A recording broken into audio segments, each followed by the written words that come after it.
A solid sphere of mass m and radius r is placed inside a hollow thin spherical shell of mass capital M and radius capital R. This is solid sphere, इसका mass small m है, radius r है. A particle of mass m dash is placed on the line joining the two center. इन दोनों को centre को join करने line में एक particle मास m dash का रखा हुआ है. At a distance x from the point of contact of the sphere in the shell, यहाँ से x distance निकालनी है हमें, है ना. Find the magnitude of the resultant gravitational force on this particle due to the sphere in the shell if x is greater than r less than 2r, x is greater than 2r less than 2 capital R and x is greater than 2r. अब देखो, अगर हमें force निकालना है, force का basic formula क्या होगा? Mass into gravity. यानी तीनों सिचुएशन में ग्रेविटी निकाल लो और मास से मल्टीप्लाई कर लो. मास कितना है यहाँ पे पार्टिकल का? m dash. f की वैल्यू कितनी हो जाएगी? m डैश इंटू जी. अब मुझे ग्रेविटी निकालनी है. देखो ग्रेविटी, अब फर्स्ट सिचुएशन में थोड़ी मैग्नीफाइंग कर लेता हूँ समझाने के लिए. ये बड़ा वाला शेल है, मास है m, रेडियस है r. ये सॉलिड स्फीयर है जिसका मास मान लो स्मॉल m गिवन है, रेडियस है स्मॉल r. अब r की वैल्यू x से ज्यादा है, 2r से कम है. यानी ये अगर 2r है, इसके सेंटर से यहाँ पे r की वैल्यू है, यानी ये m डैश का पार्टिकल यहाँ पे रखा है. ठीक है जी. और ये डिस्टेंस आपको गिवन है, कितनी गिवन है? x. और यहाँ से यहाँ तक डिस्टेंस कितनी है? Small r. तो सॉलिड स्फीयर के सेंटर से इस पार्टिकल की डिस्टेंस कितनी हो जाएगी? अगर आप ध्यान से कितनी हो जाएगी? x minus R. ये वैल्यू कितनी होगी आपकी? x minus R. अब ग्रेविटी लिख रहा हूँ, इस पॉइंट को मैं P मान लेता हूँ. Gravity at point P, gravity due to solid sphere plus gravity due to hollow shell. अब शेल का तो आपको पता ही है, inside the shell always gravity is zero. यानी इसका आंसर तो कितना आ जाएगा? जीरो. ओनली सॉलिड स्फीयर की वजह से निकालना है. अब आप ध्यान रखो, अगर एक सॉलिड स्फीयर है जिसका मास है m, रेडियस है r, सेंटर से x डिस्टेंस पे ग्रेविटी कितनी होती थी? आपका फॉर्मूला क्या था? gmx upon r cube. मैं सेम लॉजिक लगा रहा हूँ.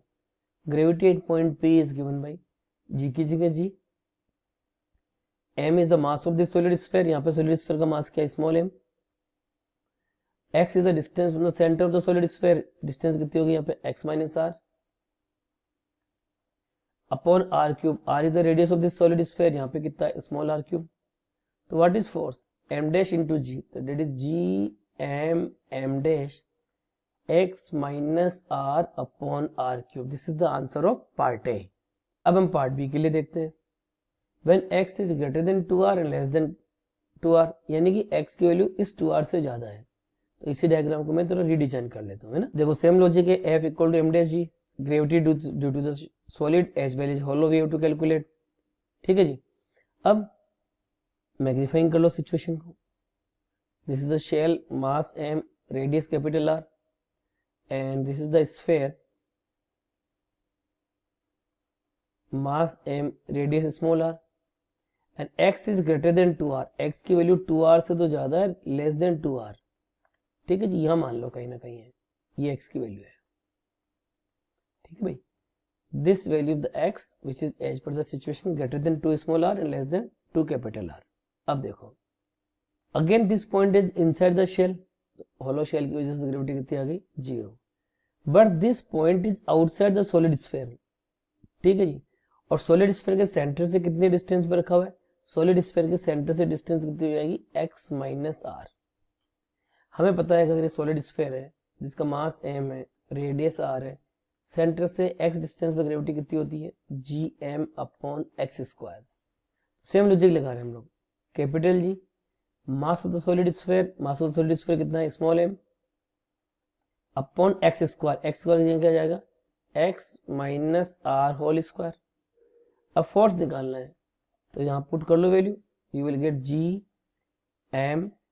m dash upon x minus R whole square. Now we move to the C part. When x is greater than 2r, यानी x की वैल्यू यहाँ कहीं है. This is the x. C part के लिए अब इसको x लोगे. ठीक है जी. x is greater than 2r. अब देखो ये पॉइंट इस शेल के लिए भी बाहर हो गया और सॉलिड स्फीयर के लिए तो ऑलरेडी बाहर है. तो ग्रेविटी कितनी लिखोगे यहाँ पे, तो मैं थोड़ा सा इसको इरेज कर लेता हूँ जगह बनाने के लिए। Same logic, force is M dash into gravity, gravity due to solid sphere as well as hollow sphere. अब देखो हमें पता है अगर ये सॉलिड स्फीयर है जिसका मास है रेडियस है r, सेंटर से x डिस्टेंस पे ग्रेविटी कितनी होती है gm upon x square, that we know. Same चीज मैं लिख रहा हूँ, gravity capital G, mass of the solid sphere is small m upon x square. x is the distance from the centre, यहाँ से डिस्टेंस मैं निकालूंगा तो यहाँ से यहाँ तक की डिस्टेंस कितनी आ जाएगी, ये रेडियस है small r, total distance x, तो ये वैल्यू कितनी होगी आपकी x माइनस स्मॉल r। तो what I will say, it is given x minus small r whole square plus gravity due to hollow sphere. Hollow sphere के centre से कितनी distance होगी, ये होलो स्फीयर के सेंटर से डिस्टेंस है, ये डिस्टेंस कितनी आएगी x माइनस कैपिटल R। तो you will say it is given bye g, mass of the hollow is given by capital M upon x minus capital R whole square. तो what is the net force, इसको gravity से multiply कर दो, m dash into g, तो you will write g m dash upon x minus small r square plus g capital M dash upon x minus capital R whole square. So right answer of these three parts will be as shown.